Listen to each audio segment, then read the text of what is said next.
साक्यहरू पनि आएर रमाउने, ओलीहरू पनि आएर रमाउने ठाउँ हो।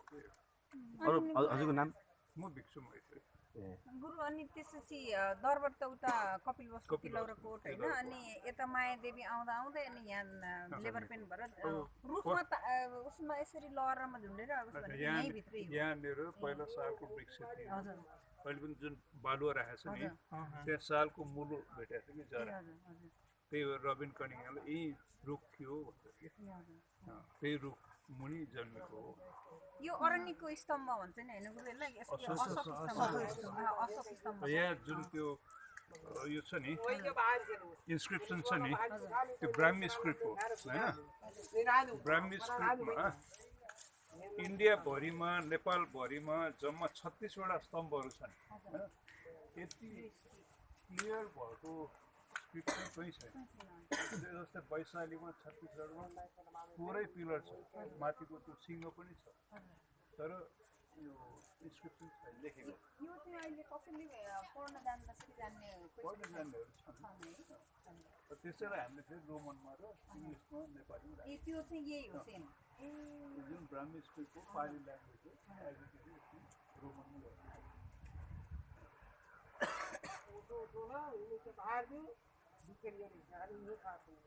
राजा अशोकले यो नदिएको भए लुम्बिनी गाउँ थाहा हो।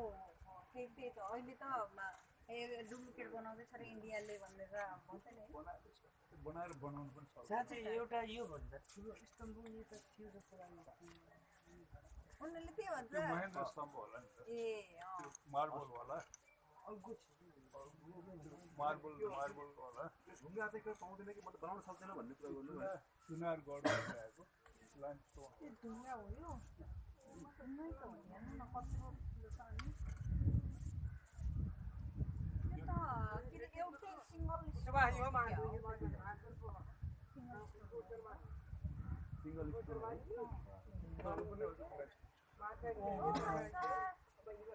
कसरी ल्यायो होला त्यहाँदेखि पटनादेखि। गुरु यो कुन लिपि भन्नु?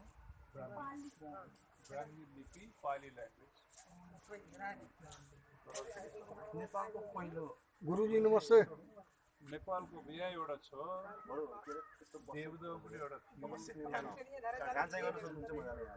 किन काटियो? पहिले नै त्यसो भए अब त्यो पुदानोको त्यो आज जाने ठाउँ पनि त टपमा काटेर त्यहाँ त्यो शिवलिङ्ग गरिदिएको छ पुदानमा। त्यस्तै अब गोटियाउ पनि फुटेको छ, त्यसलाई फुटेश्वर महादेव भन्छ मान्छेले छ। त्यस्तै अब सुन्नमा आएको छ तौलेश्वर मन्दिर पनि त्यो लिङ्ग छ, त्यो अशोक पिलर हो भन्छन्। अब त्यहाँ त कसैले खुदाइ गर्ने कुरा भएन, त्यत्रो अब मान्छेहरूले त्यो पूजा गरिरहेको ठाउँमा होइन। जस अशोक पिलरलाई लिङ्ग भने पनि जे भने पनि मन्दिरमा माथि लिङ्ग खडा गरेको मान्छेले सुरक्षा गर्ने एउटा मौका त पाइयो, हामीले त्यसरी जानुपर्छ।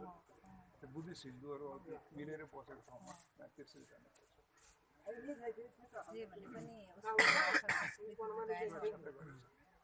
जस्तै अब यदि कुदानमा त्यो लिङ्ग एउटा नभएको भए त्यो त्यहाँको इटा सिटा सब लिएर गइसक्यो होला जमानाको मान्छेहरूले मेडिभल पिरियडमा जुन बनायो त्यही हिसाबले लिङ्गलाई पूजा गर्नुभयो भने हिन्दू पनि गयो होइन।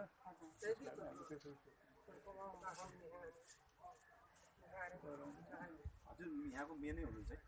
म स्पिरिचुअल एडभाइजर बस्नु चाहिँ ऊ त्यहाँ त्यो कोरियनको सँग एउटा ठुलो स्तूप एउटा छ नि स्वयम्भू, त्यही एउटा नयाँ मन्दिर बनाएको त्यो स्वयम्भू जस्तो स्तूप एउटा। गुरु यहाँ धेरैवटा कन्ट्रीले यस्तो सहयोग गरेको छ है, आफ्नो आफ्नो मन्दिर चाइना भयो, जापान छाना देखेछ नि कोरियन हो, त्यसकोसँग नेपाली छ, त्यसको अगाडि चाइनिज छ, त्यसको दायाँ फेरि त्यो अस्ट्रियन छ, भियतनामिज छ, त्यसको पछाडि क्यानाडा छ, टुङ्ग्रामहरू अमेरिकन ग्रुपले ताइवान ग्रुपले सहयोग गरेर नेपाली मन्दिर छ, जर्मन छ, क्यानाडा छ, फ्रेन्च छ। गुरु फेरि मैले अघिको दोहोऱ्याउन चाहेँ किनकि अघि भिडियोमा क्याच गर्न पाइनँ मैले, त्यो बुद्धको यस्तो गरेको छ नि त्यसले के भन्नु खोजेको? भगवान् बुद्धले धेरै पारमिताहरू पूर्ण गर्नुभयो। हजुर, लास्टमा बुद्ध हुने बेलामा बोधिसत्वको रूपमा उहाँले जुन जन्म लिनुभयो लुम्बिनीमा, त्यो बेला उहाँले 7 पाइला टेकेर एउटा औँला खडा गरेर उहाँले भन्नुभयो अग्गो हमस्मि लोकस्य जेठो हमस्मि लोकस्य सेठो हमस्मि लोकस्य अयमन्तिमा जाति नथ जानी पुनः भवति।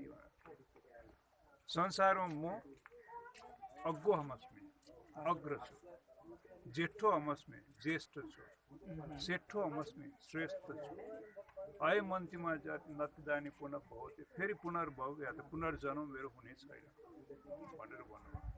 सम्बुद्ध भइसकेपछि बुद्ध भइसकेपछि फेरि जन्म लिनुपर्ने छैन भनेर उहाँले बोल्नुभयो, घोषणा गर्नुभयो।